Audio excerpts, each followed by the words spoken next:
Okay, it's 8 a.m. It's April 24th, 2017. We're on day, I think, 95 of the Trump presidency, and he today, or rather this morning, has made the claim that building this wall across the U.S. Mexico border will stop the inflow of drugs into the U.S.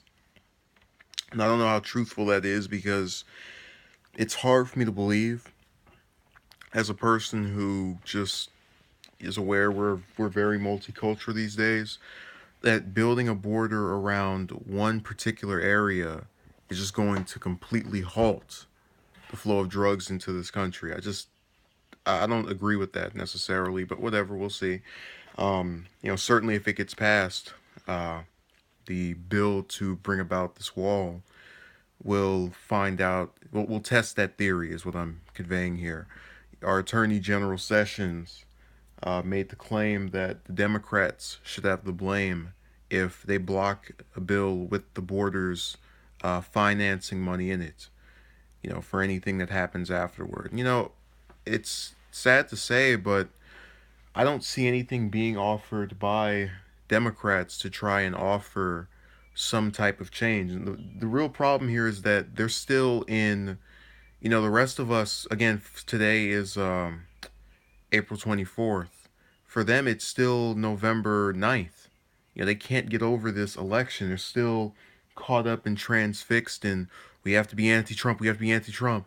And one might say, oh, well, of course they've moved on. They're trying to include, Sanders in their stuff or whatever. But think about the lawmakers and what they've done to collaborate with the president. Not a single thing. All they've done is try to be obstructionist and make themselves out to be anti-Trump, which that didn't do them well in the general election. So what good is it going to do them in these upcoming midterms that everyone keeps talking about and stressing as, part of the referendum for how these two parties are doing right now? They're getting destroyed across the U.S. And I keep making this point. I am in no one who supports really much of any of Trump's policies other than his position on jobs leaving the country and us that being a primary reason for the unemployment. I agree with that.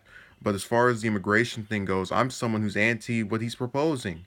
And, I can still look both ways and say, okay, well, what is the other party doing besides telling this one that it's dumb? They're offering no solutions for the current situation in the U.S. And I'm not saying the only situation that we can bring about to quell this ordeal is building a wall. No.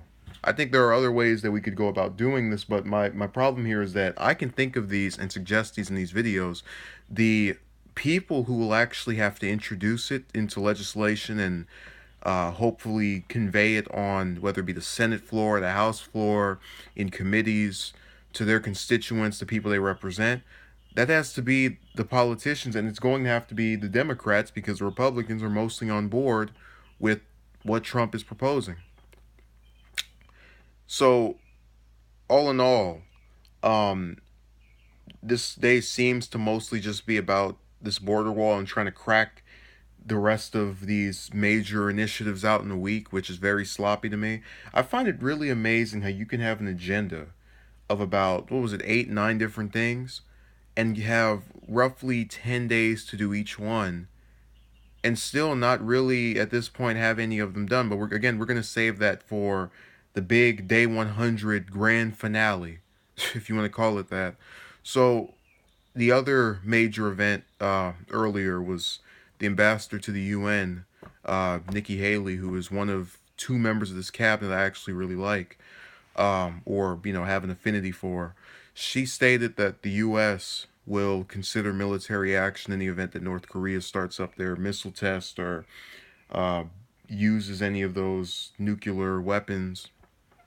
And I think that's a point to make that they're a threat to us, but as long as they're not doing anything to us or making it to where we believe they're going to strike against us, I think that's an okay position to take. My problem with the idea of immediate action is that, for all we know, North Korea could be conspiring to go after some other country, and we might make the mistake of thinking it's us, it's all about us, and then get into some conflict with them over that.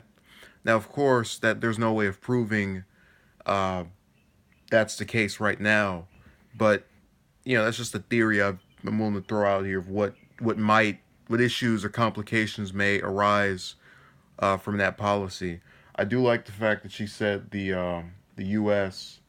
was putting pressure on North Korea and Kim Jong Un, and that's likely why they're not right now doing most of what she is saying will cause the U.S.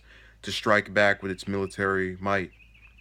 So, that's a nice update about that situation over there, especially since, from the way things are going, if we do end up having a war, whether it be just a war with any country or the start of World War III, it's very much centered around this idea that one of these countries that has a dictatorship, or some barring of freedom of speech, such as North Korea, is likely to be positioned as the country to which we do end up facing in combat or in conflict rather.